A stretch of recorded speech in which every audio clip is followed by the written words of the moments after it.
Right after the Parsha of the Meraglim, which we have in Parshas Shelach for those living in Eretz Yisrael.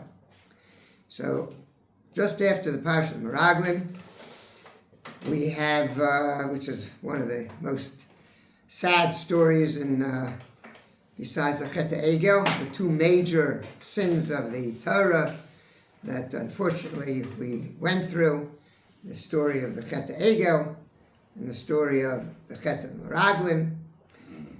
So, immediately following in Parshas Shelach, the Chet of the Meraglim, the Torah talks about a parsha of Nisachim. What are Nisachim? Nisachim are the libations and the grain offerings that are brought with every carbon. Every carbon that is brought has to have a carbon mincha, which is oil and flour, and wine. This oil and flour is different than a regular carbon mincha, because in a regular carbon mincha, generally, there's a kometz of the flour and oil, which is burnt on the mizbeach, right? But the rest is eaten by the kohen. The minchas nisachim is totally burnt on the mizbeach. Okay? So, and the wine is poured out. It's not drunk at all. And that parsha, because different animals have different sized menachos, and the Torah goes through exactly the details of, for what each animal, what is the mincha and what is the wine that is poured. Why does this follow the Chet of the Meraglim? Why is that the subject that the Torah chooses to discuss right after the Chet of the Meraglim? So it occurred to me that perhaps if we look carefully at the two major chata'im in the Torah, you have the Chet of the Chet Egel and the Chet of the Meraglim. They have opposite sources. The Chet of the Egel was because the people were too dependent. And as soon as they didn't have the anchor of Moshe Rabbeinu, they went crazy. We need a new anchor. They were too dependent. The Chet Meraglim was that they were too independent. They shouldn't have asked for Meraglim in the first place. Hashem says, I'm taking you to a good place. So you say, good, I'll go to a good place. But they wanted to do it themselves. They wanted to know themselves.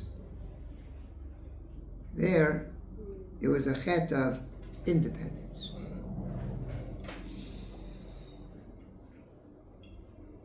Right after the Chet of the Meraglim, Torah says, maybe what you have to recognize HaKadosh Baruch Hu in every part of your life.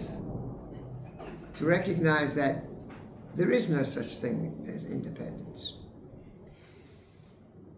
A carbon of an animal, certainly in those days, it was probably even today, having a big herd was a sign of wealth.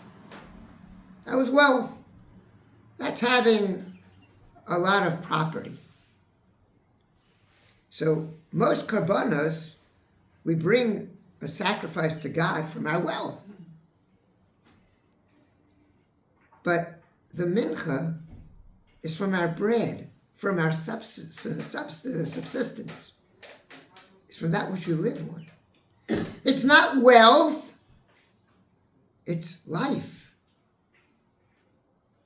So after the Chet HaMeraglim, where the people said, we want to be independent, and that led them to start making judgments about the land, keeping God out of their their calculations, and therefore the terrible chet of the Meraglim.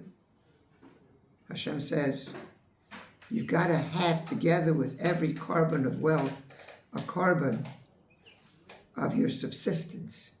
To recognize, they have to recognize God not only in your wealth, you have to recognize God in your daily bread.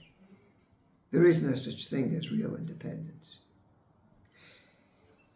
Perhaps all this started, for those people who are in Chutz La'aretz and still reading Parshas Ba'aloscha this week, it started in the chet that Rashi talks about. The first chet that was when they traveled from Har Sinai.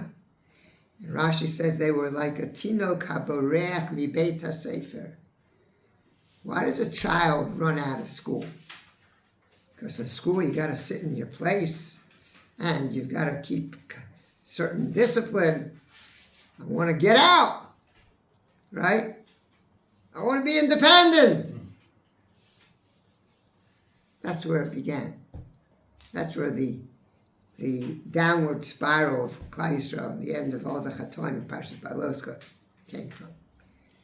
So the Parshas Nesachim is an answer to that.